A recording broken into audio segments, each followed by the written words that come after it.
نبی پاک سید عالم صلی اللہ علیہ وسلم نے ہمیشہ قربانی فرمائی، ہمیشہ۔ آج تو حضور نے ایک فرمایا، اللہ ہم سب کو حج کی توفیق عطا فرمائے اور بار بار حج کی توفیق دے۔ صحابہ نے 40 حج فرمائے ہیں، 50 حج فرمائے، حضرت فضیل بن عیاض نے 60 حج فرمائے۔ اللہ توفیق دے، قبول فرمائے اور اللہ سب کو بار بار وہ موقع نصیب فرمائے۔ تو نبی پاک صلی اللہ تعالی علیہ وسلم نے حج ایک فرمایا، قربانی حضور جس دن مدینے آئے اس وقت شروع فرمائی، اور ہر سال حضور قربانی دیتے تھے، ہر سال 2 جانور ذبح فرمائے۔ یا رسول اللہ صلی اللہ تعالی علیہ وسلم 2 کا کیا مقصد فرمایا؟ ایک میری طرف سے، ایک میری غریب امت کی طرف سے۔ یا رسول اللہ صلی اللہ علیہ وسلم کس طرف سے فرمایا؟ ایک میری طرف سے، ایک میری امت کی طرف سے۔ کبھی فرمایا ایک میری طرف سے، ایک میرے اہل بیت اور میری امت کی طرف سے۔ 2 جانور حضور نے ذبح فرمائے، اور پھر میرے حبیب پاک صلی اللہ تعالی علیہ وسلم کے غلام مولا علی شیر خدا، ابن ماجہ کی روایت ہے، حضرت علی شیر خدا فرماتے ہیں کہ نبی پاک علیہ الصلوۃ والسلام 2 جانور ذبح کرتے تھے۔ خود حضرت علی کی جب باری آئی تو انہوں نے بھی 2 فرمائے۔ تو صحابہ نے پوچھا کہ علی 2 کیوں؟ 2 کس لیے؟ تو حضرت علی رضی اللہ تعالیٰ عنہ فرمانے لگے، مجھے میرے حبیب نے وصیت فرمائی تھی کہ علی تو نے 2 کرنے، ایک اپنی طرف سے کیا کرنا، ایک میری طرف سے کرنا۔ تو میں ایک اپنی طرف سے دیتا ہوں، ایک اپنے نبی پاک کی طرف سے دیتا ہوں صلی اللہ علیہ۔ 2 جانور۔ آپ لوگوں نے سنی ہوئی ہے یہ بات کہ مہینہ کھانا نہیں پکتا تھا حضور کے گھر میں۔ حضرت عائشہ فرماتی ہیں 3 چاند اور 3 سورج کٹھے کبھی نہیں دیکھے جب ساتھ روٹی بھی کھائی ہو، یعنی 3 دن مسلسل کبھی کھانا نہیں کھایا۔ قربانیاں کتنی دیں؟ بولیے۔ حضرت علی شیر خدا کا مکان کوئی نہیں اپنا، کوئی گھر نہیں بنایا۔ مولا کائنات شیر خدا، میں نے یہ بات پھر دہرا رہا ہوں، پہلے بھی میں نے عرض کی تھی، پکا کرنے کے لیے دہرا رہا ہوں۔ حضرت علی کا کوئی کاروبار نہیں بظاہر۔ بی بی صاحبہ فرماتی ہیں کہ کئی ہفتے صرف سرکہ اور کھجوریں۔ قربانیاں کتنی؟ اسی سارے صاحب لان ٹورے ہیں کہ ساڑھے تے لگ دیئے کہ نہیں، پکا۔ اور پھر جب بات ہوتی ہے دینے کی تو ماحول اور ہوتا ہے، جب لینے کی باری ہوتی ہے تو ماحول اور ہوتا ہے۔ قربانی واجب ہے اس شخص پر جس کے پاس 52.5 تولے چاندی یا 7.5 تولے، لیکن میں 7.5 تولے والا فتویٰ نہیں دیتا، میں 52.5 تولے چاندی والا فتویٰ دیتا ہوں، اس لیے کہ 52.5 تولے چاندی تو شاید تولہ یا 1.5 تولہ سونے کے برابر ہی ہو جائے، ٹھیک ہے نا جی؟ تو 7.5 تولے سونا 50-60 ہزار روپیہ جس آدمی کے اکاؤنٹ میں موجود ہے وہ قربانی کرے۔ بلکہ امام شافعی رحمۃ اللہ علیہ فرمایا کرتے تھے جس نے 3 کمروں کو تالا لگایا ہوا ہے وہ 3 کمرے فارغ ہیں، اس کے کسی کام کے نہیں، ان کی قیمت کا حساب لگائے۔ چھت پہ سٹور بنا دیا ہے، کوئی مطلب نہیں اس کا، اور جو ویسے رکھی ہوئے ہیں کوئی معنی ہی نہیں کمرے کا، فرماتے تھے حساب لگائے، قربانی کرے۔ رب کریم کی بارگاہ میں دینے کا جب معاملہ آیا تو تو گول کر گیا کام۔ میرے رسول کائنات سرور عالم صلی اللہ علیہ وسلم کا جب اپنے لیے چیزیں استعمال کرنے کا ماحول ہے تو محبوب پاک علیہ الصلوۃ والسلام نے مہینہ روٹی نہیں پکائی۔ یہاں جو آدمی ہر جمعرات کو 4 کلو بکرے کا گوشت پکاتا ہے اور ہر تیسرے دن مرغی کا گوشت لاتا ہے، وہ قربانی کی باری آتی ہے تو کہتا ہے میرے پہ لگتی نہیں۔ وہ ٹھیک ہے ابا جی لے آئے، ابا جی کی طرف سے قربانی ہے، اس دفعہ ابا جی کی، اگلی دفعہ اماں جی کی، اس سے اگلی دفعہ دادی جی کی۔ او خدا کے بندو، جس آدمی کے پاس پیسے ہیں پہلے اپنی قربانی واجب ہے۔ میری بات کی سمجھ آ رہی ہے عزیزوں کو؟ جو آدمی صاحب استطاعت ہے پہلے کس کی قربانی کرے گا؟ وہ کمائی کرتا ہے، اس کے اپنے اکاؤنٹ میں تنخواہ آتی ہے، ابا جی کے اکاؤنٹ میں نہیں آتی۔ اس نے اپنا بینک بیلنس چوری بھی رکھا ہوا ابا جی سے۔ پہلے اپنی قربانی کرے، اگر اس کو شوق ہے، دل کرتا ہے تو ایک اور خریدے، پھر ابا جی کی طرف سے کرے۔ اگر اللہ نے توفیق دیا تو ایک اور خریدے، اماں جی کی طرف سے کرے، اور اگر اس کے دل کو اللہ ٹھنڈک عطا کرے، سکون کرے تو پھر اپنے رسول کی طرف سے بھی قربانی دے، پھر اپنے محبوب کی جانب سے بھی قربانی کرے۔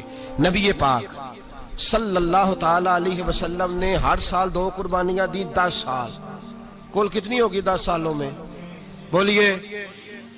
اور جب حضور حج کرنے گئے نبی پاک نے 63 اونٹ ذبح فرمائے، ایک اونٹ میں کتنی قربانیاں ہوتی ہیں؟ 63 اونٹ حضور نے ذبح فرمائے. اور حدیث بڑی مزیدار ہے. حضرت ابو ہریرہ رضی اللہ تعالیٰ عنہ فرماتے ہیں کہ جب اونٹ ذبح کرنے کی باری آئی تو ہم سوچ رہے تھے، پریشان تھے کہ یہ تو بڑا مشکل ہے ذبح کرنا، بڑا مشکل ہے، اس کو تو نہر کرنا پڑتا ہے، گرانا پڑتا ہے، باندھنا پڑتا ہے.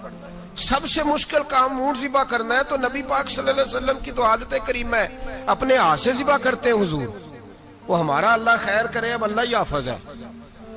ذبح کرنا تو دور کی بات ہے. ہمارا جو BA پاس لڑکا ہے نا، اس کو ڈر آتا ہے جانور کے پاس کھڑے ہوتے بھی. کہتے ہیں بچوں کو اندر لے جاؤ، 10 سال کا 12 سال کا، اس کو اندر لے جاؤ، ذبح کرنا، روئے گا. اور بس کرو یار، یہ کس قوم سے تمہارا تعلق پڑ گیا ہے؟ ہمارے تو 12 اور 14 سال کے معوذ اور معاذ ابو جہل کی گردن کاٹ کے رکھ دیا کرتے تھے. اور تو بچہ بکرا ذبح کرنے سے ڈرا رہا ہے. اس کو کھڑا کر لا کے. قربانی تو جہاد کی ٹریننگ ہے. وہ کھڑا کر، اس کو کہا بیٹا یہاں کھڑا ہو، اللہ کے رستے میں بکرے کی گردن کاٹنی ہے. اگر کوئی شخص خدا رسول کے دین کی مخالفت کرے، کفر کا جھنڈا اٹھائے، تو اس کی گردن بھی کاٹنی ہے.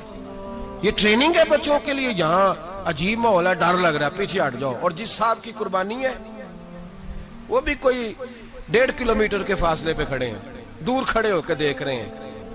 نفیس ہی بڑے ہیں جناب، لطیف ہی بڑے ہیں. کپڑوں کو کوئی قطرہ خون کا لگ گیا تو بڑی مصیبت بن جائے گی. اور امیر آدمی، اس کا تو گھر کسائی نے خود فون کیا ہے کہ صاحب سب سے پہلے میں آپ کے گھر آؤں گا. اس کو پتہ ہے کہ منہ مانگی قیمت ملے گی. مہربانی فرمائے، قربانی میرے رسول پاک صلی اللہ علیہ وسلم سے زیادہ نفاست والی طبیعت کسی کی نہیں.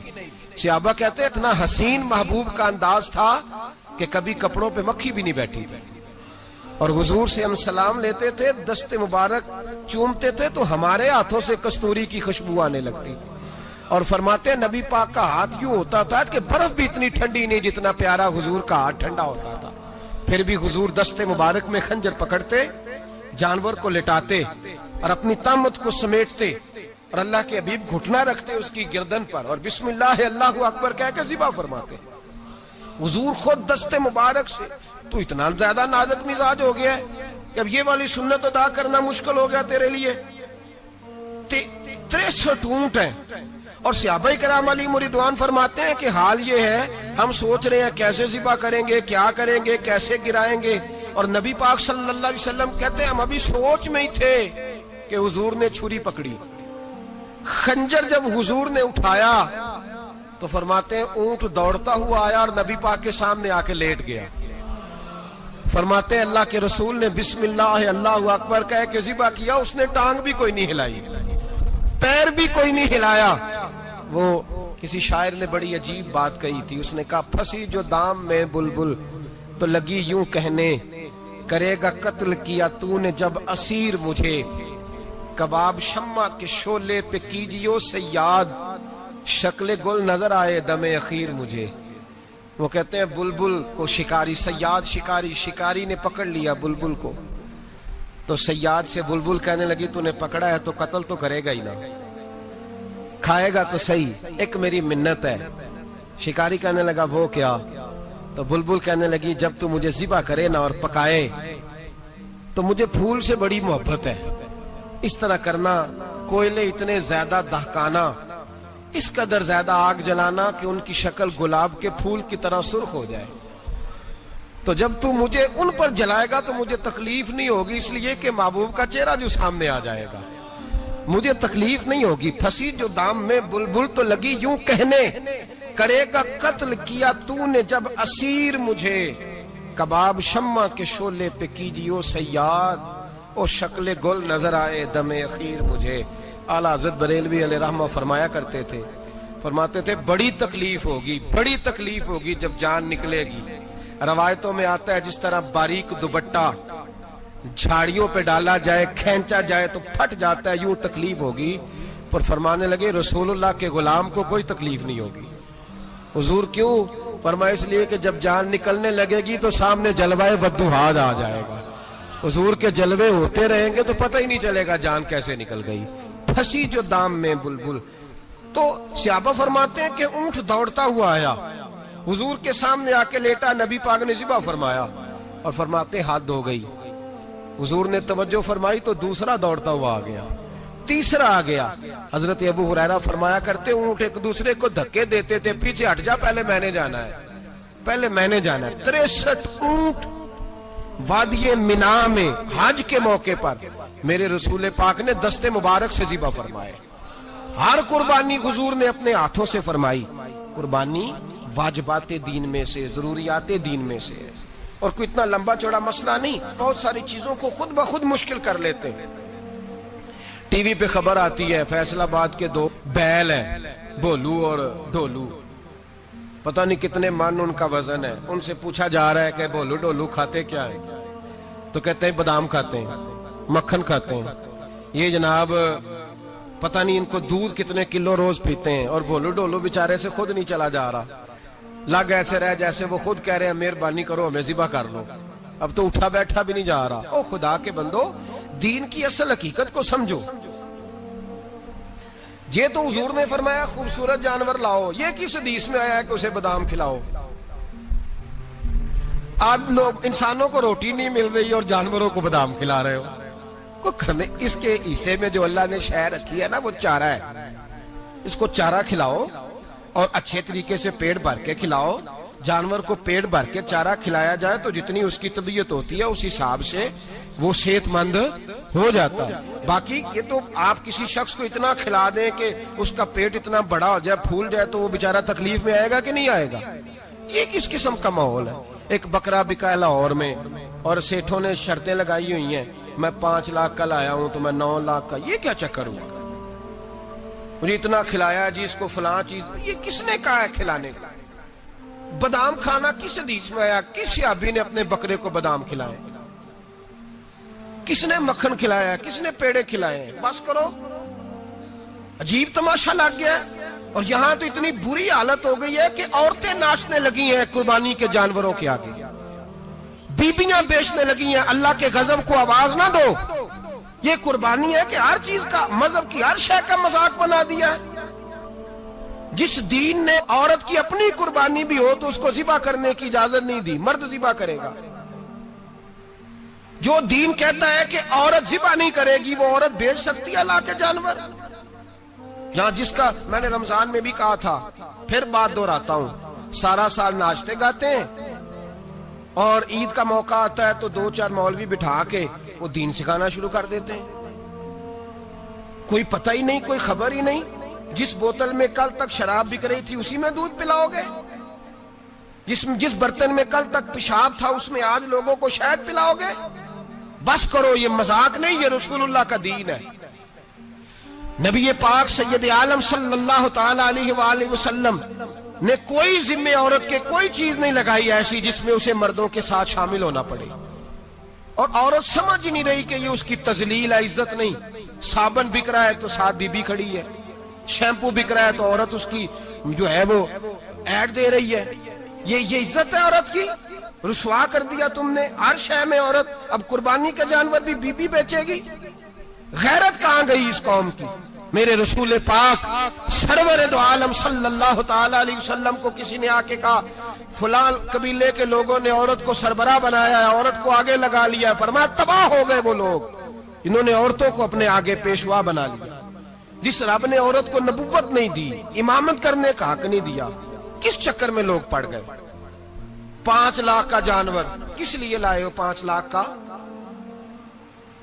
تفاخر کے لیے, دکھانے کے لیے؟ تو اگر 50,000 کا 60,000 کا بھی جانور لاتا تو اچھا آ جاتا. اور 50,000 کا جانور لائے تو 5 لاکھ میں کتنے آتے ہیں بولے؟ تو 10 جانور ذبح ہوں گے تو کتنے غریبوں تک گوشت جائے گا, کتنے گھروں کا بھلا ہوگا. ہر چیز کا چکر الٹا کر دیا گیا ہے. اور صرف حج کے لیے ہوتی تو میرے رسول پاک ہر سال قربانی نہ کرتے, اور میرے نبی پاک قربانی دینے کا حکم.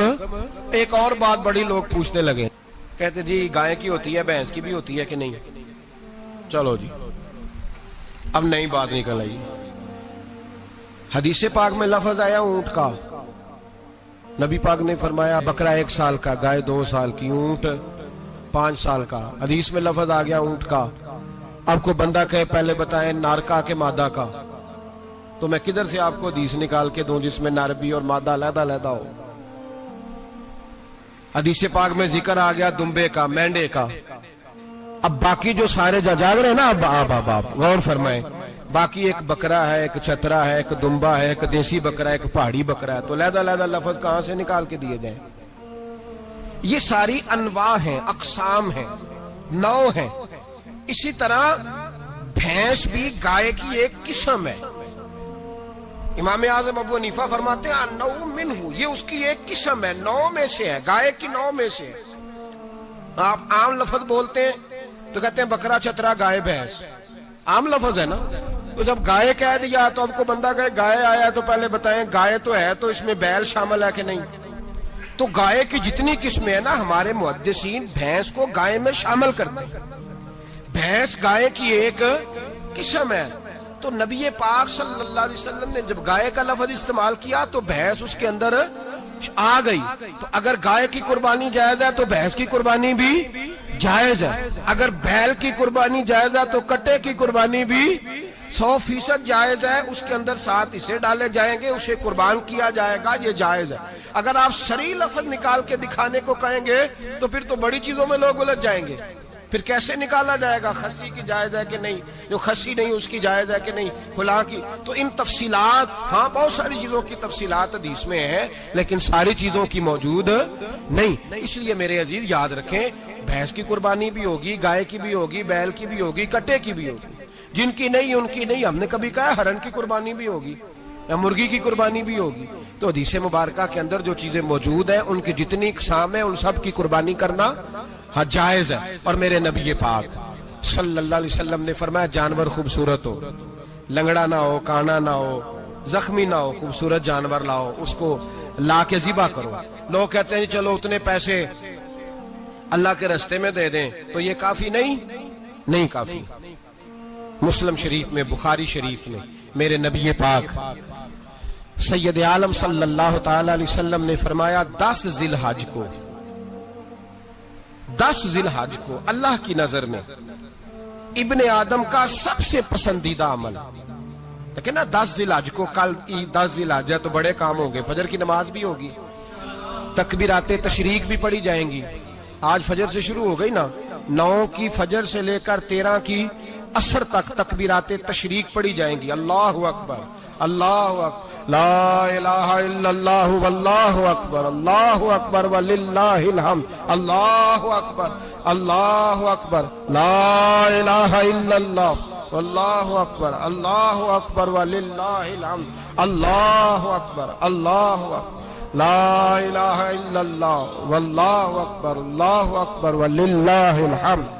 کوشش کریں جب بھی پڑھیں 3 بار پڑھیں. تکبیرات تشریق بھی پڑھی جائیں گی. فجر کی نماز بھی کل ہوگی، عید کی نماز بھی ہوگی، لوگ اور بھی کوئی ذکر اذکار کریں گے. لیکن میرے نبی پاک صلی اللہ علیہ وسلم نے فرمایا 10 ذی الحج کو اللہ کو اپنے بندے کا جو کام سب سے زیادہ پسند ہے وہ یہ ہے کہ وہ اللہ کے راستے میں جانور کا خون بہائے. حالانکہ نمازیں بھی ہیں، اذکار بھی ہیں، تکبیرات بھی ہیں، سارا کچھ ہے، پر اللہ کو سب سے زیادہ کیا پسند ہے؟ جانور کو قربان کرنا. یہ اللہ کو بڑے خوبصورت لفظ نبی پاک علیہ السلام نے فرمایا قربانی کا جانور قیامت کے دن اپنے سینگوں اور کھروں سمیت آئے گا، اور جس نے قربانی کی ہوگی اس کی بخشش کروا کے اسے جنت میں لے کر جائے گا.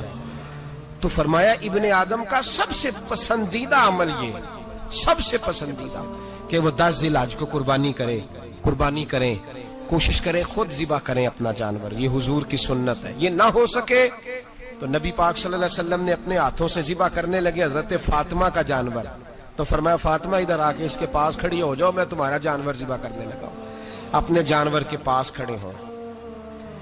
میرے جو بھائی ذبح کرنے کا کام کرتے ہیں نا، قصاب ہم کہتے ہیں، سارے قصاب نہیں ہوتے، بہت سارے لوگ یہ سعادت حاصل کرتے ہیں اور بڑی نیکی کا کام کرتے ہیں. اللہ انہیں بڑی بہترین جزا عطا فرمائے گا، بڑا خیر کا کام کرتے ہیں. لیکن چونکہ رش ہوتا ہے ایسے لوگوں کے پاس، تھوڑی جلدی بھی ہوتی ہے. پہلی تو کوشش کریں تکبیر خود ڈالیں، یہ نہیں ہو سکتا تو قریب کھڑے ہوں. ہمارے ہاں ایک رواج یہ بھی ہے کہ 2 بندے ہاتھ رکھتے ہیں. ذبح وہ کر رہا ہوتا ہے تو جس کی قربانی ہوتی ہے اس کو کہتے ہیں تو بھی ساتھ ہاتھ رکھ. ہوتا ہے نا جی بہت ساری جگہوں. اب حکم یہ ہے شریعت اسلامیہ کا کہ جب جانور ذبح کریں گے تو پڑھیں گے بسم اللہ اللہ بسم اللہ اللہ. ہاں نبی پاک صلی اللہ علیہ وسلم نے لمبی دعا پڑھی، صحابہ بھی لمبی دعا، انی وجہت وجہی للذی فطر السماوات والارض حنیفا وما انا من المشرکین، یہ بھی پڑھا. اور پھر میرے رسول پاک صلی اللہ علیہ وسلم نے یہ بھی کہا کہ اللہ میری طرف سے قبول فرما، میری امت میری اہل بیت کی طرف سے قبول فرما.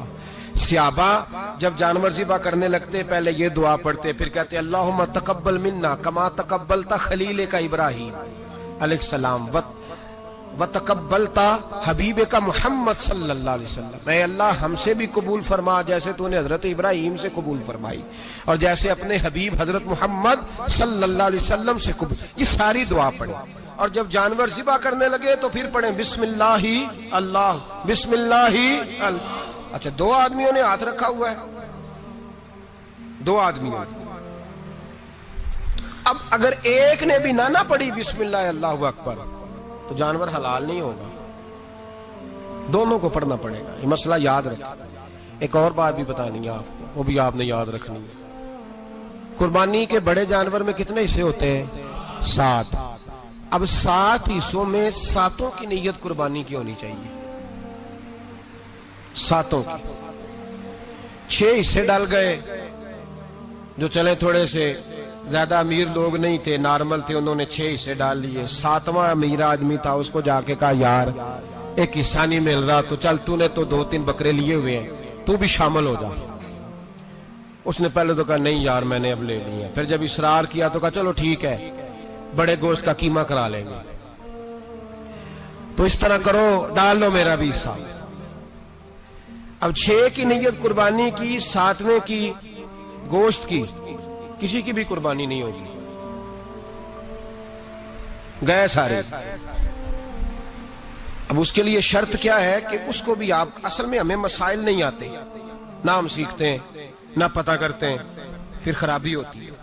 اب اس سے کہیں کہ یار قربانی سے پہلے اپنی نیت کا اعادہ کر، اپنی نیت کا اعادہ کر، بتا کہ تیری نیت کیا ہے، اگر غلط ہے تو صحیح کر لے تاکہ سب کی قربانی تو بتا. یہ جو تو رکھ رہا ہے قربانی تو کس کی قربانی کر رہا ہے؟ دادا جی کے نام کی، ابا جی کے نام کی، اپنے پیر کے نام کی، استاد کے نام کی، یا رسول پاک صلی اللہ علیہ وسلم کے نام، نبی پاک کے نام کی؟ اس سے پوچھیں اور جو وہ نیت بتائے اس نیت کی دعا ہوگی، اس کی طرف سے کہا جائے گا اے اللہ اس کی طرف سے اسے قبول. میری بات کی سمجھ آ رہی ہے میرے عزیزوں کو؟ اور اس ارادے کے ساتھ قربانی، اگر ایک کی بھی نیت خراب ہو گئی تو مسئلہ بگڑ گیا. اس لیے ان مسائل کو، اور نبی پاک کے نام کی جو قربانی ہوگی سبحان اللہ. میں کرامات کا زیادہ قائل نہیں، ہم کرامات کے نہیں کیفیات کے قائل ہیں، کیفیات کی. اور دین ویسے بھی لفظوں کا نام نہیں کیفیت کا نام ہے. میرے حساب فرمایا کرتے تھے ہم کرامت سے زیادہ کیفیت کے قائل ہیں. اگر مرید ساری زندگی کرامتیں سناتا رہے اور کبھی اسے مدینے جانے کا شوق ہی پیدا نہ ہو، کبھی نبی پاک کے نام پہ آنسو نہ آئے، تو پھر کرامت کا فائدہ نہیں، کیفیت تو ملی نہیں اسے. ہم کیفیت، اسی طرح ہم نظرانے کے نہیں نظر آنے کے قائل ہیں. تو بھائی یہ یاد رکھ لیں کیفیت کا نام دین ہے. نبی پاک کے نام کی قربانی میں قائل تو نہیں کرامت کا، لیکن ایک بات میں نے اپنے ایک استادوں سے، ایک بزرگوں سے سنی ہے، میرا دل کرتا ہے وہ سنا دوں آپ کو. اور بزرگوں کا قول ہے اصل رنگ جو میں عرض کر رہا ہوں اسی رنگ میں اس کو رکھیے گا، اور جس حد تک میں بات کر رہا ہوں اسی حد تک رکھیے گا. اب ہر آدمی کے پاس موبائل ہوتا ہے، فوراً بات ریکارڈ ہوتی ہے، فوراً میڈیا پہ جاتی ہے، فوراً لوگ کمنٹس کرتے ہیں. تو بھائی جس حد تک سناؤں اسی حد تک رکھیے گا. میرے ایک بزرگ فرمایا کرتے ہیں کہ نبی پاک کے نام کا جانور ذبح کرو اور وہ گوشت اس آدمی کو کھلاؤ جس کا حافظہ کمزور ہے، اللہ اسے وسیع حافظہ عطا فرمائے گا. اور فرمایا کرتے کہ میرا تجربہ ہے نبی پاک کے نام کا جانور ذبح کرو، اور جس آدمی سے کوئی گناہ نہیں نہ چھوٹتا، کسی گناہوں میں الجھ گیا ہے، اسے وہ والا گوشت کھلاؤ، اللہ اس کے دل میں نور پیدا فرمائے گا اور گناہ سے نفرت ہو جائے گی اسے، جو نبی پاک کے نام کا جانور ہو. تو ہم جو سیکھنے والے لوگ ہوتے ہیں ہمارا دل کرتا ہے کہ چلو تھوڑا سا اپنی طرف سے بھی پوچھ لیں. تو میں نے کہا حضور اگر بیمار کو کھلا دیں تو فرمانے لگے کھلا دو، اللہ صحت دینے والا ہے، پر بیمار کے لیے دعائیاں بڑی ایجاد ہو گئی ہیں، گناہگار کی دعائیاں نہیں ملتی، بیماروں کی دعائیاں بڑی ہیں.